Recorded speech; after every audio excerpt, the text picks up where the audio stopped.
What if I told you that Pink Floyd, a band that practically defined artistic ambition, recorded a perfect 3-minute song, a guaranteed #1 hit, and then just buried it? It sounds crazy, right? This is the band that built the wall, the band that took us to the dark side of the moon, a band that sold hundreds of millions of albums by proudly ignoring commercial trends. And yet, for over 50 years, one of their catchiest, most radio-friendly songs has been a complete ghost. It's become a legend, whispered about only by the most hardcore fans. The story of why this track got locked away is more revealing, and honestly, more tragic than the song itself. This is the story of the hit that got away. Manager Peter Jenner said that the track was the one that got away, the hit they were looking for. To really get the mystery here, you have to go back to London, 1967. It's the summer of love, and a wild new sound is erupting from the city's underground clubs. Leading this psychedelic charge is a young band called Pink Floyd, fronted by a brilliant and charismatic songwriter named Syd Barrett. In just 1 year, they went from art school darlings to bona fide pop stars. Their first 2 singles, Arnold Lane and See Emily Play, were these bizarre, catchy slices of psychedelia that somehow crashed right into the British charts. Their debut album, The Piper at the Gates of Dawn, was a game changer, a blueprint for a whole new kind of rock and roll. The pressure from their label, EMI, was massive. Banned by Radio London because it had references to transvestitism. Andrew King was Pink Floyd manager from 1966 to 1968. Who in those days could enable you to improve your chart position for comparatively small expenditure. Back then, the formula was simple. Singles become hits, and hits sell albums. Pink Floyd had delivered, but now they had to do it again. The label wanted another chart topper from Syd Barrett, and in the spring of '67, it looked like he'd done exactly that. In April, the band walked into the legendary Abbey Road studios to record what everyone thought was their next smash hit. Syd was pretty dominant then. Syd was the lead singer, he was the lead guitarist. In any band, that's the guy that the spotlight focuses on. The song was called She Was a Millionaire. Anyone who heard it said it was an instant classic. The band's manager at the time, Peter Jenner, was totally convinced. He later called it the one that got away, the hit they were looking for. Peter Jenner said, "If you told me without Syd they were going to be the biggest working group in the world." With Syd I could have believed it, but without Syd, where's it going to come from? Nobody else could write well. Rick could do a bit of a tune. Roger could knock off a couple of words under pressure. Waters wrote only because Syd wrote and we encouraged everybody to. Rick wrote before Roger. The instrumental track was finished, and it was all set for release. It had everything going for it. A killer melody from the band's golden boy, the momentum from their recent hits, and the full support of their management. The stage was set, but the single never appeared. The song was never released. In fact, it just vanished. The official story is that the master tapes were wiped, a common practice back then to save on expensive recording tape. But that feels way too simple.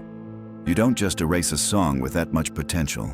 He was just always a friendly, humorous guy, always a little chuckle and a laugh, you know, I liked him a lot. The truth is a lot more complicated, and it's tied up in a series of strange decisions and growing chaos within the band. To figure out why She Was a Millionaire disappeared, you have to look at the other songs Syd Barrett was writing at the exact same time. While the label was begging for another See Emily Play, Barrett's mind was off in much stranger, darker places. This bloke who changed the lives of everyone around. 2 other songs were recorded and prepped for a single in late 1967. Scream Thy Last Scream and Vegetable Man. These were not your average pop tunes. To an outsider, it might have looked as if it was Syd Barrett and 3 other blokes.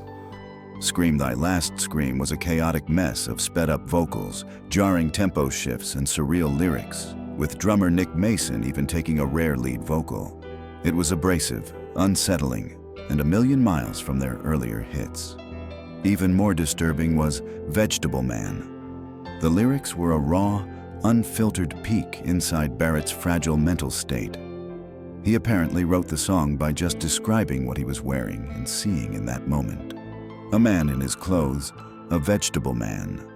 It was so painfully personal that Peter Jenner later said he felt like it was wrong to even listen to it. He described it as watching a psychiatric patient lay their deepest vulnerabilities bare on tape. EMI was horrified. They scheduled a single release for Scream Thy Last Scream and Vegetable Man. Twice, and twice they pulled it, terrified these bizarre songs would kill the band's momentum. The band, especially Roger Waters, was also torn. In the band, the story was always, oh, he went mad and left the group. That's all we knew about it. There was a feeling that releasing these songs would be cruel, exploiting their friend's breakdown for the world to see. So these tracks were deemed too dark, too personal, and too commercially toxic. For decades, they only existed on bootlegs, becoming legendary symbols of a path Pink Floyd decided not to take. This is where She Was a Millionaire comes back into the picture. It was the total opposite of Vegetable Man. It wasn't dark or confessional. It was a bright, shiny pop song. So why was it also buried? The answer is a paradox. She Was a Millionaire wasn't shelved because it was too weird for the public. It was shelved because it no longer represented its creator or his band. He was absolutely delightful at the time when it was considered fashionable to be rather cool. As Syd Barrett's behavior got more and more erratic, the band faced a tough choice. On one side, they had these intensely personal songs about his breakdown. On the other, they had this perfectly crafted pop hit that sounded like the old Syd, the genius who got them here. Releasing She Was a Millionaire would have felt like a lie. It would have been propping up a commercial version of Syd Barrett that just didn't exist anymore, while ignoring the grim reality of his situation. The song represented a past they were tragically leaving behind. Ultimately, its disappearance was a mix of painful creative struggles and cold, hard logistics. The master tapes were probably erased, but nobody fought to save them. The band was moving on, forced to build a new identity as their founder faded. They were about to record A Saucerful of Secrets, an album that captures this very transition, one foot still in Barrett's psychedelic world, the other stepping into the grand, atmospheric rock that would define their future. She Was a Millionaire didn't fit into either of those worlds. It was a ghost of a simpler time, and for the other members, it might have been too painful a memory to keep around. Pink Floyd's history is full of these fascinating what-if moments. While She Was a Millionaire is still lost, other legendary tracks like Scream Thy Last Scream and Vegetable Man finally got an official release in 2016 on the Early Years box set. But so many more are still unheard.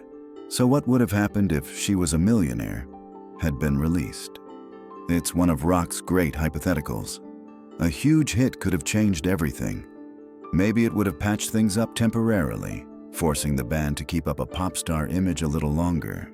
Or maybe it would have put even more pressure on Syd, making things worse. We'll never know, because the song is still a phantom. Its legacy isn't in its sound, which no one has officially heard in over 50 years, but in its absence. It tells the story of a band at a crossroads, forced to choose between fame and artistic truth while dealing with a personal tragedy. Some people believe parts of the song were later reworked by Syd for his solo track Opal, a hauntingly beautiful song in its own right. It's a faint echo of the hit that got away. The story of She Was a Millionaire reveals a core truth about Pink Floyd. From the very beginning, they were a band that cared more about emotional honesty than just making money. They refused to release Vegetable Man out of respect for their friend, and in doing so, they locked away its polar opposite too. Both songs were casualties of the same sad story. One was too real, and the other, in a way, wasn't real enough. That unreleased hit reminds us that sometimes the songs a band chooses to bury are just as important as the ones they release.